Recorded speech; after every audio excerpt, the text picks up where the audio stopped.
नमस्कार दोस्तों, पीएससी अड्डा के YouTube चैनल पर मैं राहुल व्यास आप सभी का हार्दिक स्वागत करता हूं। दोस्तों अभी हम आ चुके हैं पॉलिटी के उस अहम टॉपिक के बारे में डिस्कस करने के लिए जो काफ़ी इम्पोर्टेंट रखता है। चाहे आप यूपीएससी के एग्ज़ाम देख लो, चाहे एमपीपीएससी, और चाहे आप किसी भी स्टेट की अगर पटवारी एग्ज़ाम देखेंगे तो दोस्तों वहाँ पर इसका अलग ही एक सब्जेक्ट के रूप में लिया जाता है। और जो आज का टॉपिक है दोस्तों, यानी कि स्थानीय सरकार के बारे में, जो पंचायती राज व्यवस्था हमारे भारतीय राज व्यवस्था में शामिल हुई है, इस टॉपिक को काफ़ी अहमियत भी मिलती है और ये आपकी एक जनरल नॉलेज के हिसाब से भी काफ़ी इंपॉर्टेंट टॉपिक्स रखता है। हाल फिलहाल में आपको इसके बारे में काफ़ी कुछ पता होगा, फिर भी मैं आपको ये बताता हूँ कि आज के जो वीडियो में आपको काफ़ी कुछ जो है इसके बारे में और एक्स्ट्रा जानने को ज़रूर मिलेगा। ठीक है दोस्तों, और आप देखेंगे रिसेंटली भी जो हमारी एमपीपीएससी की एग्जाम हुई थी उसमें भी अप्रोक्स 8 से 10 जो है क्वेश्चंस इसी के ऊपर जो है प्री में पूछे गए थे, और इसका जो वेटेज होता है क्वेश्चंस का वो भी मेंस में भी आपको देखने को मिल जाएगा। तो इस प्रकार से ये जो आज का टॉपिक है दोस्तों वो काफ़ी आपके लिए हेल्पफुल रहेगा और बेनिफिट जो आपके लिए साबित होगा। और दोस्तों इस वीडियो में हम जानेंगे स्थानीय सरकार जो है किस प्रकार से बनाई गई है। क्योंकि स्थानीय सरकार में क्या होता है दोस्तों कि जो विकेंद्रीकरण यहाँ से जो है शुरुआत हो जाती है। और विकेंद्रीकरण का मतलब क्या होता है दोस्तों कि जो केंद्र की शक्तियाँ होती है वो अपने अधीन जो निकाय होते हैं उनमें वितरित हो जाती हैं। तो जो विकेंद्रीकरण होता है, शक्तियों का विकेंद्रीकरण, इस टॉपिक के साथ जो है हमारी भारतीय राज्य व्यवस्था में शुरू हो जाता है, जिससे क्या होती है कि केंद्र की जो शक्तियां हैं वो स्थानीय सरकार को मिल जाती हैं। ठीक है दोस्तों, तो स्टार्ट करते हैं इस टॉपिक को। काफी डीप में हम समझेंगे। और स्टे होम, स्टे सेफ और कीप लर्निंग। घर पे रहिए, सुरक्षित रहिए और तैयारी को जारी रखिए दोस्तों हमारे साथ। और आज के लिए मोटिवेशन कोट है आपके लिए दोस्तों, किसी को प्रूव करने के लिए नहीं बल्कि खुद को इम्प्रूव करने के लिए मेहनत करो, क्योंकि आपकी मेहनत ही आपकी पहचान है, और वरना एक नाम के तो लाखों इंसान हैं। यानी कि दोस्तों अपने आप को बेहतर बनाइए। आप किसी दूसरे को जो है ये प्रूव करने, साबित करने के लिए मत जो है लगे रहें अपनी तैयारी में। अपने आप को बेहतर करने के लिए जो है डेली मेहनत कीजिए। और आप देखेंगे कि हमारा जो पीएससी अड्डा चैनल पर हमारे सर द्वारा एक वीडियो बनाया गया था जिसमें आपको बताया गया था कि आप अपने लक्ष्य को पाना चाहते हैं तो उसके लिए कोई वैलिड रीजन होना आवश्यक है। इस वैलिड रीजन का भी मतलब यही है दोस्तों कि अगर आप जो अपने लक्ष्य को पाना चाहते हैं उसके लिए कोई अगर वैलिड रीजन है आपके पास, कोई अच्छा कारण है, तो उसी के आधार पर आप अपने आप को बेहतर करेंगे, ना कि किसी को दिखाने के लिए। तो ये मोटिवेशनल कोट दोस्तों बहुत ही अच्छा लगा मुझे, और ये भेजा था हमारे स्टूडेंट मुस्कान म्यू ने। तो दोस्तों आप मुझे जो है इस नंबर पर मोटिवेशनल कोट भेज सकते हैं, और अगर मुझे आपका कोट पसंद आता है तो मैं यहाँ पर उसे मेंशन करूंगा। ठीक है दोस्तों, इसी बेहतरीन जो है थॉट के साथ हम स्टार्ट करते हैं और अपने पढ़ाई को जारी रखते हैं डेडिकेशन के साथ, और जानते हैं पंचायती राज व्यवस्था के बारे में। सबसे पहले थोड़ी सी पंचायती राज के बारे में मैं आपको भूमिका के बारे में यहाँ पर बताता हूँ। तो जो पंचायती राज है दोस्तों एक दर्शन और विचारधारा है। दर्शन क्या होता है दोस्तों, जो हम अपनी आंखों से बाहर जो संसार चल रहा है उसे हम जो है अपनी आंखों से देखते हैं, वही दर्शन कहलाता है वास्तविक रूप में। और विचारधारा क्या होती है, विचारों का एक समूह होता है जिसके तहत ही जो है कोई व्यक्ति जो है अपनी विचारधारा निर्मित करता है, उसी के अकॉर्डिंग जो है वो कार्य करता है। तो पंचायती राज क्या है, एक दर्शन है और विचारधारा है। यह केवल शासन स्वशासन तक सीमित विचार नहीं है, इसका व्यापक अर्थ है यह प्रत्यक्ष लोकतंत्र का पर्याय है। अब दोस्तों प्रत्यक्ष लोकतंत्र का पर्याय का मतलब क्या है, यानी कि आप देखेंगे कि जो सरकारें जो है चुनी जाती हैं वो एक गांव का व्यक्ति भी चुनता है, एक शहर का भी व्यक्ति चुनता है। अब आप देखेंगे कि जो सरकारें कार्य करते हैं, अपनी जितनी भी योजनाएं बनाती है, अगर उसका लाभ जो है सिर्फ शहर वासियों तक ही जो है मिलता रहे तो ये तो सही नहीं रहेगा। तो यहाँ पर आप देखेंगे कि जो लोकतंत्र है, यानी कि सभी व्यक्तियों द्वारा जो है सरकार को बनाया जाता है इस लोकतंत्र के माध्यम से, तो उस लोकतंत्र का क्या हो, डायरेक्ट उन लोगों तक जो है फायदा पहुंचाया जाए, इसी को प्रत्यक्ष लोकतंत्र कहते हैं। और प्रत्यक्ष लोकतंत्र का पर्याय भी ये है, इसलिए है दोस्तों कि पंचायती राज व्यवस्था में क्या होता है कि जितनी भी सरकारी कार्य होगा या योजनाएं होगी वो अपने स्थानीय स्तर पर ही जो है उनको कंप्लीट कर सकते हैं। जो स्थानीय लोग होते हैं वो अपने जितने भी कार्य हैं या कुछ उनको कार्य करवाने हैं तो वो अपने स्तर पर ही जो है उनको क्रियान्वित कर सकें। इसीलिए ये जो पंचायती राज है वो प्रत्यक्ष लोकतंत्र का पर्याय है। फिर इसके बाद है यह गांधी के सर्वोदय शासन का पर्याय है और यह शासन सत्ता को आम लोगों तक पहुंचाने का माध्यम है। जैसा मैंने आपको बता दिया, अगर ये पंचायती राज व्यवस्था अपना ली जाती है तो क्या हो जाएगा, जो शासन सत्ता है वो आम लोगों तक, जो ग्रामीण स्तर है, स्थानीय स्तर तक, वहां तक जो है पहुंच जाएगी और अर्थात यह सहभागी लोकतंत्र का पर्याय है। ठीक है, यानी कि सभी के साथ जो है सहभागिता के साथ ये लोकतंत्र का पर्याय है। इस प्रकार से ये एक पंचायती राज की भूमिका हो जाती है। इसके बाद दोस्तों हम स्टार्ट करते हैं अब पंचायती राज की ऐतिहासिक पृष्ठभूमि के बारे में कि किस प्रकार से पंचायती राज का विकास हुआ है। तो सबसे पहले जो है दोस्तों 1870 में लॉर्ड मेयो ने भारत में स्थानीय शासन लागू करने की अनुशंसा की है। सबसे पहले जब भारत में बात करें तो जब ब्रिटिशों का राज था उस समय जो लॉर्ड मेयो थे, जो गवर्नर थे लॉर्ड मेयो, उन्होंने 1870 में भारत में स्थानीय शासन जो है उसको लागू करने की सिफारिश की थी।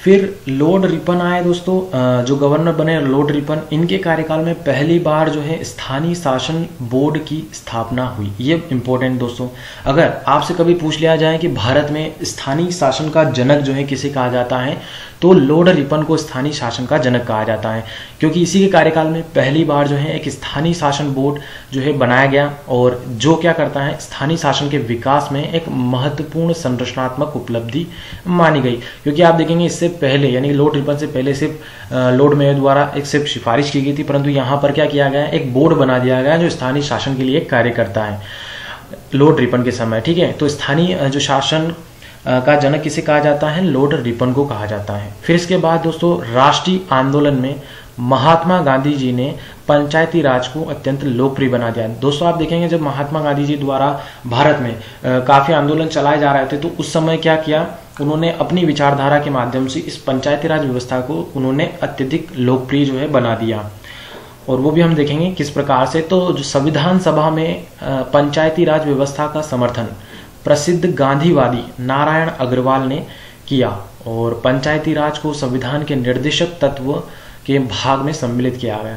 तो दोस्तों हम राज्य के नीति निर्देशक तत्व पढ़ चुके हैं, भाग 4 में भारतीय संविधान में सम्मिलित है और उसी का एक अनुच्छेद है आर्टिकल 40 में ग्राम पंचायतों के गठन का प्रावधान किया गया है और इसे सम्मिलित किसने करवाया दोस्तों, कि संविधान सभा में पंचायती राज व्यवस्था का समर्थन किया गांधीवादी जो नारायण अग्रवाल थे, इन्होंने किया और इन्हीं के बाद जो है क्या किया गया, पंचायती राज को संविधान के जो राज्य के नीति निर्देशक तत्व हैं उसमें आर्टिकल 40 में सम्मिलित कर दिया गया। ठीक है, ये आपको देखने को मिलेगा कि हमारे संविधान में कहाँ पंचायती राज व्यवस्था संबंधित जो है कहाँ पर उल्लेख हुआ है।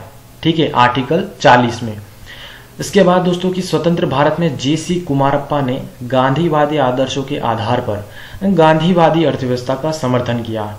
ठीक है, अब दोस्तों गांधीवादी आदर्शों के आधार पर गांधीवादी अर्थव्यवस्था का मतलब क्या है, तो दोस्तों आप देखेंगे कि अगर आपने गांधी जी के बारे में कुछ उनकी थिंकिंग पढ़ी है तो गांधीवादी जो विचारधारा थी वो किस प्रकार से थी दोस्तों, कि गांधी जी ये चाहते थे कि अगर भारत का विकास करना है तो आप एक गांव का विकास कीजिए, यानी कि अगर गांव स्वयं जो है डेवलप हो जाए, वो स्वयं आत्मनिर्भर बन जाए, उसे किसी और के आश्रय की जरूरत न पड़े, उसे किसी प्रकार के दूसरे की सहायता की आवश्यकता न पड़े। जब खुद स्वयं जो है ग्रामीण इलाकों का विकास हो जाएगा तो जो विकास की अवधारणा चली आ रही है दोस्तों ऊपर से लगाकर नीचे तक, जैसे कि आप देखेंगे अभी वर्तमान में क्या हो रहा है, तो जो सिटी का डेवलपमेंट होता है उसके बाद कहीं धीरे धीरे करके जो है ग्रामीण इलाके तक जो है कुछ डेवलपमेंट होती है। परंतु गांधी जी ये चाहते थे दोस्तों कि अगर आप डायरेक्टली जो है किसी ग्रामीण इलाके का अगर विकास कर देते हैं तो वो स्वयं जो है विकास के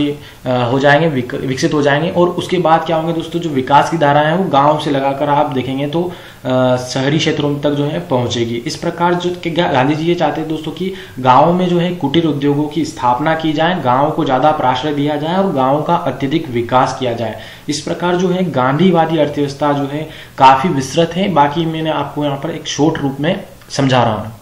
ठीक है, इसके बाद दोस्तों स्वतंत्र भारत में पंचायती राज का विकास देखें हम, ये तो हो गई दोस्तों आजाद होने से पहले की हमने बात की। अब आजाद होने के बाद की बात आती है कि पंचायती राज का विकास किस प्रकार हुआ। स्वतंत्र भारत में ग्रामीण जनता के जीवन स्तर में वृद्धि के लिए 1952 में सामुदायिक विकास कार्यक्रम, ये बहुत इंपॉर्टेंट है दोस्तों, 1952 और सामुदायिक विकास कार्यक्रम इस समय जो है शुरुआत की गई थी। ये काफ़ी बार एग्जाम में आता है और इम्पोर्टेंट भी रखता है, क्योंकि ये पंचायती राज से भी जुड़ा हुआ है। और राष्ट्रीय विस्तार सेवा कार्यक्रम जो है 1953 फोर्ड फाउंडेशन की मदद से लागू किया गया। अब दोस्तों सामुदायिक विकास कार्यक्रम के बारे में थोड़ा सा आपको बता देता हूँ। ये सामुदायिक विकास कार्यक्रम दोस्तों ग्रामीण विकास से संबंधित था, क्योंकि इससे पहले आप देखेंगे कि भारत आज़ाद हुआ और 1950 में हमारा संविधान बना, तो वहाँ पर आप देखेंगे कि केंद्रीय लेवल पर जो है काफ़ी स्थितियाँ सुधारने के लिए कार्य किया जाएगा। परंतु 1952 में क्या किया गया, एक कार्यक्रम शुरू किया गया सामुदायिक विकास के नाम से।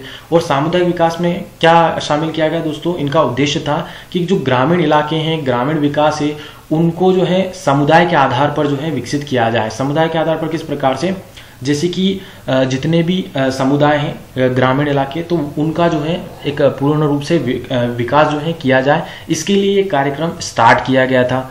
और इसी के बाद जो है राष्ट्रीय विस्तार सेवा कार्यक्रम भी इसी उद्देश्य को पाने के लिए शुरू किया गया था। तो ये दोनों इंपॉर्टेंट है कार्यक्रम, ये यहाँ पर आप याद रखिए। और इसके बाद आता है दोस्तों इम्पोर्टेंट कि एक कमेटी बनाई गई दोस्तों, बलवंत राय मेहता कमेटी। ये बहुत इंपॉर्टेंट है। ये फर्स्ट कमेटी बनाई गई थी पंचायती राज व्यवस्था पर 1957 में।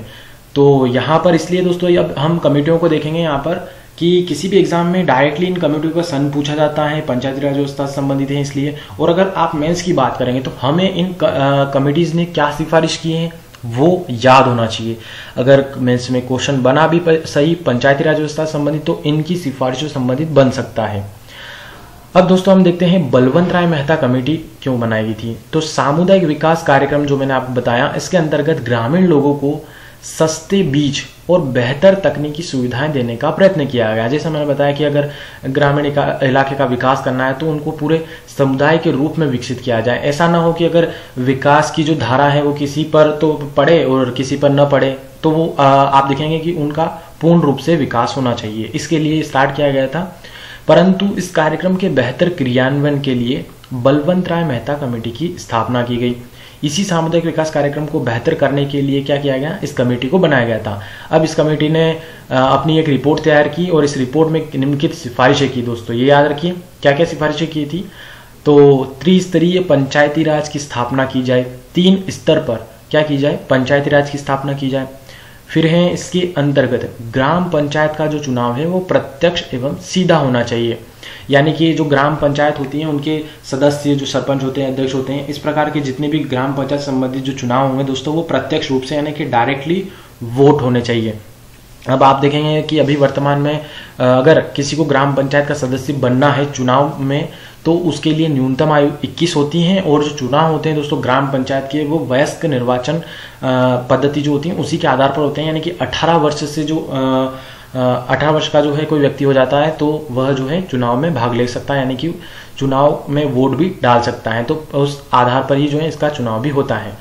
फिर जबकि पंचायती जो समिति है एवं जिला कमेटी का जो चुनाव है वो परोक्ष रूप में होना चाहिए। परोक्ष यानी कि अप्रत्यक्ष रूप में। यहाँ पर प्रत्यक्ष में क्या होता है दोस्तों, डायरेक्ट आप वोटिंग डालते हैं अपने जो भी उम्मीदवार होते हैं उसके लिए, और अप्रत्यक्ष में आप डायरेक्टली वोट न करते हुए किसी और तरीके से करते हैं। जैसे कि उस जिला जो समिति बनेगी उसी के जो सदस्य हैं वो चुन लेते हैं आपस में, इस प्रकार से। तो ये तो आप सिफारिशें देख रहे हैं, ये लागू नहीं हुई है, परंतु ये सिफारिशें किस प्रकार से वो मैं आपको बता रहा हूँ। तो ग्राम पंचायत का चुनाव डायरेक्ट होना चाहिए, इसने कहा। इसके बाद जो पंचायती कमेटी है और जिला कमेटी जो रहेगी वो चुनाव अप्रत्यक्ष रूप में होना चाहिए, ये इसने कहा। इसके बाद है नेक्स्ट सिफारिश के नियोजन व विकास की जो सभी गतिविधियां हैं इन संस्थाओं को सौंपी जाए। यानी कि जो ये संस्था बनेगी दोस्तों पंचायती कमेटी और जिला कमेटी, तो इनको जो है ये गतिविधियां सौंपी जाए। फिर इसके बाद पंचायत कमेटी जो है खंड स्तर यानी कि ब्लॉक लेवल पर कार्यकारी निकाय के रूप में कार्य करेगी। ये जो पंचायती समिति की बात इन्होंने कही कि एक पंचायती समिति होगी, वो पंचायत समिति क्या करे, कार्यकारी निकाय के रूप में, यानी कि वो जितने भी कार्य हैं इनसे संबंधित, पंचायत से संबंधित, तो वो कार्य क्या करेगी, पंचायत कमेटी करेगी। जबकि जो जिला परिषद की बात इन्होंने कही, वो जिला परिषद क्या करेगी, इनकी भूमिका सलाहकारी रूप में होगी, समन्वयकारी एवं पर्यवेक्षण की होगी। यानी कि जो जिला परिषद होगी कमेटी, वो क्या करेगी, सलाह देगी किनको, पंचायत कमेटी को, फिर समन्वयकारी यानी कि सिर्फ एक रूप से आप देखेंगे तालमेल बिठाने का, संतुलन बिठाने का ये कार्य करेगी जिला परिषद, और पर्यवेक्षण यानी कि ऑब्जर्वर के रूप में ये कार्य करेगी, सिर्फ निगरानी करेगी कि पंचायत कमेटी किस प्रकार से कार्य कर रही है। तो जो जिला परिषद होगी इसमें इन्होंने बताया कि 2 कमेटियां होनी चाहिए, एक पंचायत कमेटी और एक जिला परिषद कमेटी। और पंचायत कमेटी क्या करेगी, कार्यकारी निकाय के रूप में कार्य करेगी, और जिला परिषद उसको सलाहकारी और पर्यवेक्षण के रूप में कार्य करेगी। ठीक है, जो जिला परिषद हो गया दोस्तों, उसका चेयरमैन कौन होगा, तो जिलाधिकारी यानी कि डीएम, जो डिस्ट्रिक्ट मजिस्ट्रेट होते हैं यानी कि कलेक्टर, वो होंगे जिला परिषद के चेयरमैन। इन्होंने ये कहा है इस सिफारिश में। इसके बाद नेक्स्ट सिफारिश थी कि इन संस्थाओं के प्रभावी कार्यकरण के लिए उन्हें पर्याप्त संसाधन स्थानांतरित किए जाए और भविष्य में शक्तियों का विकेंद्रीकरण किया जाए। ठीक है, ये तो इनकी सिफारिशों की बात हो गई। अब दोस्तों की बलवंत राय मेहता कमेटी ने जो सिफारिशें की हैं, इनकी सिफारिशों के बाद पहली बार 2 अक्टूबर 1959 को राजस्थान के नागौर जिले में पंचायती राज लागू किया गया। अब जब सिफारिशें कर दी तो सरकार ने क्या किया गया दोस्तों, भारतीय सरकार है, उन्होंने राजस्थान के नागौर जिले में पंचायती राज लागू कर दिया गया। तो ये इंपॉर्टेंट है दोस्तों, एक तो तारीख 2 अक्टूबर 1959 को, और राजस्थान के कौन से, तो नागौर जिले में। ये अक्सर जो है एग्जाम में क्वेश्चन बनता है। अब फर्स्ट तो हो गया दोस्तों राजस्थान में पंचायती राज लागू कर दिया गया, परंतु दूसरा राज्य कौन सा बना दोस्तों, आंध्र प्रदेश। तो ये पंचायती राज व्यवस्था दोस्तों एक छोटे लेवल पर जो है क्रियान्वित की जा रही थी अभी तक देखेंगे आप। तो जो राजस्थान के नागौर जिले में फर्स्ट बार लागू किया गया, उसके बाद सेकंड बार जो है आंध्र प्रदेश में लागू किया गया। ये काफी बार आपको कंफ्यूजन न करे, इसलिए ये याद रखिए, फर्स्ट राजस्थान में और सेकंड आंध्र प्रदेश में। फिर जहां पंचायती राज लागू हुआ दूसरा राज्य आंध्र प्रदेश था। परंतु 60 के दशक में भारतीय राजनीतिक व्यवस्था में अनेक संकट देखे गए। 2 युद्ध हुए थे, भारत चीन 1962 और भारत पाकिस्तान के युद्ध मध्य जो है 1965 में युद्ध हुआ था। उसकी वजह से खाद्यान्न और आर्थिक संकट आ गए थे। इस वजह से जो पंचायती राज व्यवस्था को स्थानीय स्तर पर बनाने का जो चल रहा था दोस्तों, ये पूरी क्रिया उसको जो है कहीं ना कहीं जो है अवरोध उत्पन्न हो गया। इस वजह से पूर्ण रूप से जो है ये लागू ना हो पाए जो पंचायती राज व्यवस्था है। इसलिए तो आप देखेंगे कि 1959 में बन गया था राजस्थान में, सेकंड में आंध्र प्रदेश ने इसको अपना लिया था, परंतु ये आप देखेंगे कि पूर्ण लेवल पर जो है स्थानीय स्तर पर लागू नहीं हुए थे इन राज्यों में भी, जो राजस्थान और आंध्र प्रदेश में। इसलिए पंचायतों का प्रभावी क्रियान्वयन नहीं हो सका। तो ये हो गई दोस्तों फर्स्ट कमेटी, बलवंत राय मेहता कमेटी के बारे में। अब आते हैं दोस्तों नेक्स्ट जो है second committee, Ashok Mehta committee 1977। 1977 में दोस्तों एक और कमेटी बनाएगी। अब 1977 में जो है फर्स्ट गैर कांग्रेस सरकार आई थी, जनता पार्टी सरकार। इन्होंने 1977 में अशोक मेहता कमेटी की स्थापना की, जिसने 1978 में अपनी रिपोर्ट दी और जिसकी मूल अनुशंसाएं हैं। तो दोस्तों ये कमेटी भी इसलिए बनाई गई थी, जो पंचायती राज का विकास हो रहा था, इसी पर और जो है सिफारिशें मांगने के लिए जो है इस कमेटी को बनाया गया था, जिसने 1978 में जो है क्या अपनी अनुशंसाएं दी हैं सरकार को। ये अनुशंसाएं किस प्रकार से थी दोस्तों, जो सिफारिशें हैं वो इन्होंने कहा कि द्विस्तरीय पंचायती राज होना चाहिए। अब त्रिस्तरीय क्या है दोस्तों, कि 3 लेवल पर जो है इनको पंचायती राज बनाना चाहिए, जैसे कि ग्राम के लेवल पर, फिर जनपद यानी कि तहसील के लेवल पर, फिर जिला लेवल पर। और जो अशोक मेहता कमेटी है उन्होंने क्या कहा, द्विस्तरीय पंचायती राज व्यवस्था, यानी कि एक तो जनपद के स्तर पर होना चाहिए और एक जिला स्तर पर होना चाहिए। इस प्रकार से अशोक मेहता ने द्विस्तरीय पंचायती राज की व्यवस्था की बात की है, और जो बलवंत राय मेहता हमने देखा उसने त्रिस्तरीय जो है त्रिस्तरीय पंचायती राज व्यवस्था की बात की है। ठीक है, अब द्विस्तरीय जो पंचायती राज होगा दोस्तों, उसमें क्या इन्होंने कहा अशोक मेहता कमेटी ने कि जिला परिषद और मंडल पंचायत नाम के 2 स्तर होंगे, ये इन्होंने नाम दिए हैं इनको। और 15 से 20 हजार आबादी के लिए एक मंडल पंचायत होगी। अगर किसी जो है इलाके में 15 से 20 हजार की आबादी है तो वहां पर क्या एक मंडल पंचायत का गठन किया जाएगा, और जिले पे स्तर पर जो है एक जिला परिषद बनाई जाएगी। फिर समिति ने जिला स्तर को सर्वाधिक महत्व दिया इसने, तथा इसे जनपद स्तर पर योजनाओं के निर्माण के लिए उत्तरदायी और कार्यकारी निकाय के रूप में माना। ठीक है, यानी कि जैसे कि वहां पर आपने देखा कि जो जिला परिषद होगी वो ऑब्जर्वर के रूप में कार्य करेगी, कार्यकारी निकाय के रूप में। ठीक है, तो इन्होंने मुख्य रूप से जो सर्वाधिक महत्व जिला स्तर पर जो जिला परिषद बनेगी उसको दिया है इस कमेटी ने। इसके बाद दोस्तों की पंचायतों के चुनाव में सभी स्तरों पर राजनीतिक दलों की भागीदारी को औपचारिक मंजूरी दे दी गई। फिर नेक्स्ट सिफारिश इन्होंने की कि समिति ने पंचायती राज संस्थाओं का करारोपण की शक्तियां एवं अपने संसाधन उगाने की शक्ति के देने की अनुशंसा की। अब दोस्तों ये इम्पोर्टेंट है क्योंकि आपने पिछली इसमें भी देखा है कि यहाँ पर भी बात की थी बलवंत राय मेहता समिति ने कि शक्तियों का विकेंद्रीकरण हो और संसाधन जो है स्थानांतरित किए जाएं। और यहाँ पर अशोक मेहता कमेटी ने भी ये बात की है कि जो पंचायती राज संस्थाएं बनाई जाएगी उनको जो है अपने टैक्स लागू करने की शक्ति दी जाए। यानी कि अगर जैसे कि आप देखेंगे कि राज्य सरकार होती है और केंद्र सरकार होती है, तो उनके लिए जो है राज्य सरकार भी अपने जो नागरिक होते हैं उनके लिए क्या करते हैं दोस्तों, उनसे टैक्स वसूलते हैं और केंद्र भी जो है टैक्स वसूलती कुछ चीज़ों पर और राज्य सरकार भी। इसी प्रकार से इन्होंने ये अनुशंसा की दोस्तों की जो पंचायती राज संस्था है वो अगर कुछ मात्रा में जो है अगर टैक्स कलेक्ट कर पाएंगे तो उनका जो राजस्व है वो स्वयं निर्मित होगा और उनके जो संसाधन है वो खुद उगा पाएंगे, जिससे क्या होगी उनको स्पेशल रूप से स्वतंत्रता मिल पाएगी। वो है राज्यों के ऊपर डिपेंड न कर पाए और केंद्र की तरफ जो है उनको किसी प्रकार से मुंह न देखना पड़े। ठीक है, इस प्रकार से इन्होंने सिफारिशें की थी। अब दोस्तों नेक्स्ट सिफारिश हम देखें तो अशोक मेहता जो कमेटी पढ़ रहे हैं इसमें राज्य सरकारों के द्वारा पंचायती राज संस्थाओं के कार्यक्रम में हस्तक्षेप नहीं होना चाहिए। यानी कि जो राज्य सरकारें हैं बार बार जो पंचायती राज संस्थाएं जो रहेगी उनको जो है किसी प्रकार से कोई डिस्टर्बेंस न करे, उनमें जो कोई हस्तक्षेप न करे, जिसकी वजह से वो अपने कार्य सुनिश्चित रूप से क्रियान्वित कर सकें। इसके बाद है दोस्तों पंचायतों के विघटन के बाद चुनाव 6 महीने की अवधि में ही हो जाने चाहिए। जब भी पंचायतों का कार्यकाल पूरा हो जाए तो उनके बाद 6 महीने के भीतर जो है अवधि में चुनाव कराना आवश्यक है। इन्होंने इसी प्रकार की अनुशंसा की है। फिर इसके बाद पंचायतों में अनुसूचित जाति और जनजातियों को उनकी जनसंख्या के अनुपात में सीटें आरक्षित करने की सिफारिश की है। तो दोस्तों अभी वर्तमान में भी आप देखेंगे कि जो पंचायती राज व्यवस्था अपनाई गई है उसमें भी ये सम्मिलित है। 6 महीने की जो अवधि होती है उसमें चुनाव करवाया जाता है। और SC ST जो है उनको जनसंख्या के अनुपात में सीटें आवंटित अभी भी की गई हैं पंचायती राज व्यवस्था में। और देखेंगे तो आपको जो महिलाओं को भी आरक्षण इसमें दिया गया है हमारे पंचायती राज व्यवस्था में। और परंतु OBC को किसी प्रकार का कोई आरक्षण पंचायतों में नहीं दिया गया। ये अभी वर्तमान की कंडीशन में आपको बता रहा हूँ। और जब इसकी सिफारिशों की बात करें दोस्तों, इन्होंने एक और बात कही कि इस समिति ने पंचायती राज वित्त निगम की स्थापना का भी सुझाव दिया है कि पंचायतों संबंधी जो है अलग से एक वित्त निगम जो है बनाया जाना चाहिए। फिर इसके बाद है कि समिति के अनुसार राज्य सरकार के मंत्री परिषद में एक पंचायती जो राज मंत्री की भी नियुक्ति होनी चाहिए। जो राज्य सरकार होगी उनकी मंत्री परिषद होगी उसमें भी एक पंचायती राज मंत्री की नियुक्ति होना आवश्यक है। इस कमेटी ने ये भी सिफारिश की थी।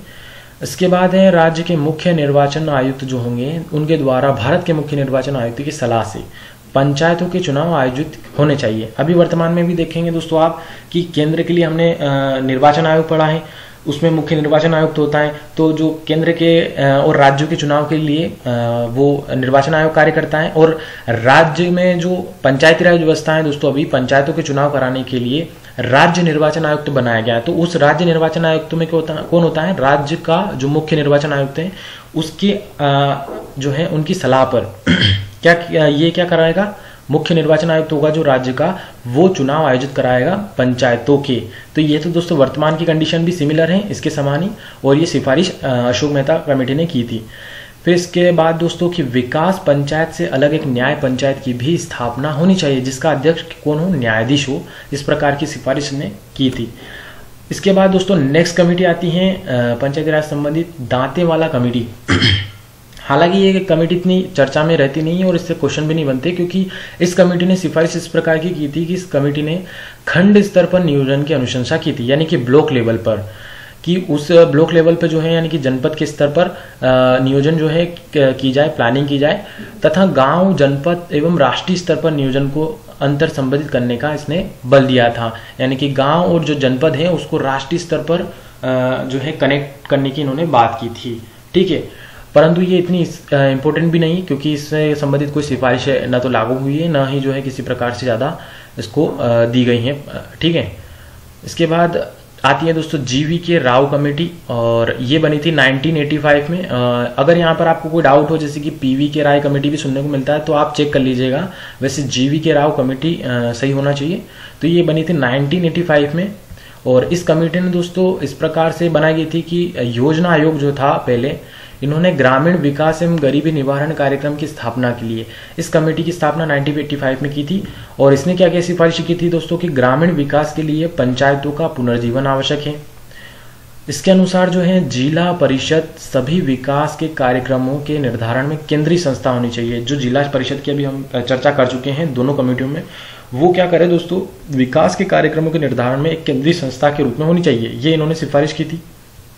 फिर इसके बाद एक समिति ने वित्त आयोग के गठन और पंचायतों का कार्यकाल 5 वर्ष और त्रिस्तरीय पंचायतों के गठन का सुझाव दिया है। तो ये जो कंडीशन है दोस्तों, ये तो आप अभी वर्तमान में भी देखेंगे। इसके बाद दोस्तों हम बात करते हैं नेक्स्ट कमेटी, तो लक्ष्मीमल सिंघवी कमेटी यानी कि एलएम सिंघवी कमेटी, ये बनाई गई थी 1986 में। ये कमेटी जो बनाई गई थी, राजीव गांधी सरकार ने लोकतंत्र एवं विकास के लिए पंचायतों के पुनर्जीवन नामक कमेटी की स्थापना की, जिसके अध्यक्ष एलएम सिंघवी थे। अब दोस्तों आपके मन में अगर ये डाउट आ रहा है कि हम इतनी कमेटी पढ़ रहे हैं अलग अलग सन में, तो ये क्यों था, तो आप देखेंगे कि दोस्तों पूर्ण रूप से पंचायती राज व्यवस्था को हमारे केंद्र सरकार द्वारा अपनाया नहीं गया था और भारतीय जो राज व्यवस्था है उसमें सम्मिलित नहीं किया गया था। सिर्फ एक छोटे लेवल पर ही, जैसे कि राजस्थान में जो नागौर जिला हमने देखा, वहां पर इसे जो है लागू किया गया और आंध्र प्रदेश में भी लागू किया गया, परंतु आप देखेंगे कि पूर्ण रूप से एक पंचायती राज व्यवस्था का पूर्ण रूप से जो सिस्टम तैयार नहीं हुआ था जिसे हम भारतीय राज व्यवस्था में लागू कर सकें। इसलिए इन कमेटियों को बार बार निर्मित किया गया अलग अलग सरकार द्वारा, जिससे क्या हो कि इन सिफारिशों को वो गौर करें जो भारतीय सरकार रहेगी और उन सिफारिशों के आधार पर कोई एक्ट बनाए जिसके आधार पर पूर्ण जो भारत है यानी कि हमारा जो भारत है उनमें लागू किया जाए। ठीक है, तो जो नेक्स्ट कमेटी बनी 1986 में एलएम सिंघवी, इन्होंने क्या किया गया दोस्तों, इन्होंने सिफारिश की है पंचायतों को संवैधानिक आधार प्रदान किया जाए। और फिर नेक्स्ट सिफारिश इन्होंने की त्रिस्तरीय पंचायतों का गठन किया जाए, ग्राम स्तर, जनपद स्तर और जिला स्तर पर। तो ये 3 स्तर इस प्रकार होंगे, ग्राम स्तर, खंड स्तर यानी कि ब्लॉक लेवल पर और जिला स्तर पर। ठीक है, तो ये त्रिस्तरीय का मतलब होता है। इसके बाद दोस्तों पंचायतों के चुनाव एक निश्चित अवधि में संपन्न कराने के लिए एक निर्वाचन आयोग, जैसे कि राज्य निर्वाचन आयोग अभी बनाया गया है। इसके बाद वित्त आयोग के प्रभावी कार्यकरण के लिए पर्याप्त अनुदान देना, यानी कि यहाँ पर आती है वित्त आयोग की बात, है ना। फिर इसके बाद दोस्तों राजनीतिक दलों की सहभागिता को हतोत्साहित इसने करने की बात कही। फिर इसके बाद दोस्तों पंचायतों में विवाद निपटाने के लिए न्याय पंचायतों के लिए गठन का सुझाव इसने दिया था। अब दोस्तों आती है नेक्स्ट कमेटी बनाई गई थी 1988 में, पी.के. थुंगन कमेटी। अब ये कमेटी ज़्यादा इंपॉर्टेंट नहीं है, फिर भी यहाँ पर हम देख लेते हैं कि थुंगन कमेटी ने भी पंचायती राज को संवैधानिक आधार देने का समर्थन किया है। और परंतु थुंगन कमेटी के अनुसार भारत में पंचायतों का संबंध सीधा संघ सरकार से होना चाहिए। इस कमेटी ने ये सिफारिश की दोस्तों कि जो पंचायतें हैं वो उनका डायरेक्ट संबंध कहाँ से हो, संघ सरकार से हो। परंतु वर्तमान में ऐसा नहीं है, वो राज्यों से संबंध है, वो राज्य सूची का विषय है। ठीक है, अतः समिति ने पंचायती राज को राज्यों का विषय नहीं माना। इस कमेटी ने ये बताया कि ये राज्यों का विषय नहीं है पंचायती राज, इसे डायरेक्ट संघ सरकार से जोड़ना चाहिए, उनसे कनेक्टेड होनी चाहिए। और यह बिंदु उल्लेखनीय है कि सरकारी आयोग, ये सरकारी आयोग दोस्तों 1983 में बनाया गया था केंद्र राज्य संबंधित सिफारिशों हेतु। तो इस आयोग ने क्या किया गया, तो इस आयोग ने दोस्तों पंचायती राज संस्थाओं को शक्तिशाली बनाने पर भी बल दिया है, इसलिए यहाँ पर हमने इसकी भी चर्चा की। अब दोस्तों इंपॉर्टेंट बात आती है कि अलग अलग जो है कमेटियां बनाई गई, सिफारिशें की गई, परंतु यहाँ पर क्या किया गया, विभिन्न सरकारों द्वारा पंचायती राज लागू करने के लिए प्रयास किए गए। वो प्रयास हम देखते हैं। राजीव गांधी सरकार ने 1989 में लोकसभा में 64वां संविधान संशोधन विधेयक प्रस्तुत किया था, जो भारी बहुमत से पास हो गया था लोकसभा से, परंतु राज्यसभा से ये जो है विधेयक पास नहीं हुआ। अब पास नहीं हुआ तो एक्ट भी नहीं बना, कानून भी नहीं बना। फिर दोस्तों विश्वनाथ प्रताप सिंह, वीपी सिंह जो सरकार आई, इन्होंने पंचायती राज को शक्तिशाली बनाने के लिए 1990 में मंत्रियों का एक सम्मेलन आयोजित किया। 1990 में ही सरकार ने लोकसभा में संविधान संशोधन विधेयक प्रस्तुत किया, और परंतु जब तक वीपी सिंह सरकार गिर गई। आपने देखा कि पहले भी डिस्कस कर चुके हैं, जो वीपी सिंह सरकार भी बनी थी तो उस समय काफ़ी राजनीतिक अस्थिरता चल रही थी और सरकारें टिक भी नहीं पा रही थी। और इसी दौरान जो है इसको जो है एक कानूनी निकाय या संवैधानिक निकाय जो है बनाने के ऊपर जो है कार्य चल रहा था पंचायती राज को। तो फिर इसके बाद दोस्तों 1991 में पीवी नरसिम्हा राव जो है सरकार बनी। इन्होंने क्या किया, पुनः इसे संवैधानिक आधार देने का प्रयत्न किया तथा 73वां जो है संविधान संशोधन अधिनियम और 74वां संविधान संशोधन अधिनियम 1992 में पारित हो गया और 1993 में यह लागू हो गया। दोस्तों 25 अप्रैल 1993 को जो है यह एक्ट पूरे भारत में लागू हो गया। 73वां संशोधन जो था ये पंचायती राज से संबंधित था, जो पंचायतों के गठन संबंधित, और जो 74वां संविधान संशोधन अधिनियम बनाया गया था इसी के साथ वो नगर पालिकाओं से संबंधित था। तो ये दोनों ही दोस्तों लागू कब हो गए? 25 अप्रैल 1993 को। इस प्रकार से दोस्तों जब यहाँ देखेंगे कि ये संविधान में जुड़ गया है तो यहाँ पर कुछ संशोधन हो चुका है इस एक्ट के माध्यम से। और यह संविधान संशोधन जब लागू किया गया, इसके बाद पहली बार मध्य प्रदेश राज्य में चुनाव हुए। अब दोस्तों यहाँ पर मुख्य पॉइंट आता है कि पहली बार जब 1993 में ये बन गया था एक्ट, तो इसी के आधार पर जो पूर्ण व्यवस्था थी पंचायती राज को अपनाने की, वो सबसे पहले किसने अपनाई? भारत का जो राज्य है मध्य प्रदेश, तो मध्य प्रदेश ने पहली बार इस व्यवस्था को अपना लिया था और अपने राज्य में इसके आधार पर चुनाव करवाए थे। इससे पहले भी मध्य प्रदेश में पंचायती राज व्यवस्था का थोड़ा सा सिस्टम चल रहा था, परंतु कानूनी और वैधानिक जो पढ़ रहे हैं हम संवैधानिक रूप से, तो बात आती है तो फर्स्ट बार एमपी ने जो है इसे लागू किया था। तो यहाँ पर कोई आप कंफ्यूजन मत रखिएगा दोस्तों, अक्सर बच्चों में कंफ्यूजन होता है। तो वहां पर हमने देखा फर्स्ट में राजस्थान में लागू किया गया था छोटे पैमाने पर, और वहां पर कोई संवैधानिक संशोधन के माध्यम से लागू नहीं हुआ था, ठीक है। उसके बाद आंध्र प्रदेश ने उसे अडॉप्ट किया था उसी व्यवस्था को, परंतु वहां पर भी पूर्ण रूप से संवैधानिक रूप से लागू नहीं हुआ था। परंतु जब 1993 में एक्ट बन गया, पंचायती व्यवस्था भारतीय राज व्यवस्था में सम्मिलित हो गई, तो उसके बाद यहाँ पर मध्य प्रदेश में चुनाव हुए और पंचायती राज व्यवस्था पूर्ण रूप से एमपी में लागू हुई। तो ये इंपॉर्टेंट फैक्ट है। अब दोस्तों जो संशोधन हुआ है 73वें संविधान संशोधन के प्रावधान, ये हम देखते हैं यहाँ पर। अब पंचायती राज जो है वो राज्य सूची का विषय है। ये तो अभी रिसेंटली ही एमपीपीएससी प्री 2020 में जो हुई थी दोस्तों जनवरी में, उसमें ये क्वेश्चन डायरेक्ट पूछा गया था पंचायती राज किस सूची का विषय है? तो राज्य सूची का विषय है। और हमने 3 सूचियां देखी हैं ऑलरेडी कि केंद्र सरकार की जो होती हैं संघ सूची, दूसरी होती है राज्य सूची, राज्य के लिए राज्य के विषय होते हैं, फिर उसके बाद समवर्ती सूची जिन पर वो कानून बना सकते हैं। इसके बाद जो है 73वें संविधान संशोधन के द्वारा संविधान में भाग 9 तथा 11वीं अनुसूची जोड़ी गई। इस अनुसूची की चर्चा भी हम कर चुके हैं ऑलरेडी, अनुसूची हमने अलग से कवर की है वीडियो में। और संविधान में भाग 9 दोस्तों ये इंपॉर्टेंट है कि भाग 9 में इस पंचायती राज से संबंधित जो है अनुच्छेद जोड़े गए हैं, जो आर्टिकल 243 के अनुच्छेद अलग अलग दिए गए हैं, जिसमें पूरी पंचायती राज से संबंधित जितने भी व्यवस्था हैं उसमें सम्मिलित की गई हैं और उनसे संबंधित अनुच्छेद इसमें जोड़े गए हैं भाग 9 में, ठीक है। फिर है दोस्तों कि राज्य सूची के 29 विषय पंचायतों को सौंपे गए हैं। इस राज्य सूची के दोस्तों इसमें जो ये विषय हैं, इसमें 29 विषय इस पंचायतों से संबंधित इसमें दिए गए हैं। तो ये भी याद रखिए कि पंचायत से संबंधित कितने विषय दिए गए हैं, निर्धारित किए गए हैं, वो है 29 विषय। इसके बाद 3 स्तरीय यानी कि त्रिस्तरीय पंचायती राज की स्थापना इसमें की गई है। 73वां जो संशोधन किया गया था, ग्राम स्तर पर, खंड स्तर पर, ब्लॉक लेवल पर जो आप देखेंगे विकास खंड होते हैं उसमें, फिर इसके बाद जिला स्तर यानी कि डिस्ट्रिक्ट लेवल पर। इसके बाद परंतु जो है 73वें जो संविधान संशोधन के द्वारा यह प्रावधान भी किया गया है कि जिन राज्यों की आबादी 20 लाख से कम है वहां 2 स्तर के पंचायती राज की स्थापना की गई है। तो यानी कि आप देखेंगे कि त्रिस्तरीय पंचायती राज व्यवस्था भी इसमें सम्मिलित है और द्विस्तरीय पंचायती राज व्यवस्था भी यहाँ पर हमारे सम्मिलित है। अब द्विस्तरीय पंचायती राज व्यवस्था कहाँ लागू होगी दोस्ती? जहां पर 20 लाख से कम आबादी अगर किसी राज्य की है तो वहां पर द्विस्तरीय पंचायती राज व्यवस्था लागू होगी। जैसे कि गोवा और मणिपुर में ग्राम स्तर और जिला स्तर के 2 स्तर के पंचायती राज की स्थापना की गई है। तो गोवा और मणिपुर में द्विस्तरीय पंचायती राज व्यवस्था लागू है और बाकी जितने भी राज्य हैं जिनकी आबादी 20 लाख से ज्यादा है वहां पर जो है त्रिस्तरीय पंचायती राज व्यवस्था का प्रावधान इसमें किया गया है इस संविधान संशोधन एक्ट के माध्यम से। अब दोस्तों यहाँ पर हमने देखा कि पंचायती राज व्यवस्था का किस प्रकार से विकास हुआ, ठीक है। तो यहाँ पर दोस्तों हमारे इस वीडियो का तो एंड होता है, परंतु अभी ये टॉपिक कंप्लीट नहीं हुआ है। आज हमने सिर्फ सिफारिशें देखी हैं और किस प्रकार से यहाँ पर जो है प्रावधान किए गए थे, किस प्रकार से पूरी जो है ऐतिहासिक पृष्ठभूमि हमने वो डिस्कस कर ली है। अब नेक्स्ट वीडियो में हम दोस्तों पंचायती राज से संबंधित जो है किस प्रकार से राज्य निर्वाचन आयोग होता है उसके बारे में हम डिस्कस करेंगे। काफी कुछ और जानने को आपको मिलेगा पंचायती राज व्यवस्था संबंधित। तो दोस्तों आज के लिए बस इतना ही। अगर आपको इस वीडियो का पीडीएफ चाहते हैं तो ये हमारा टेलीग्राम चैनल है, इसे जाकर ज्वाइन कर लीजिए। वहां पर इसका पीडीएफ जो आपको अवेलेबल हो जाएगा।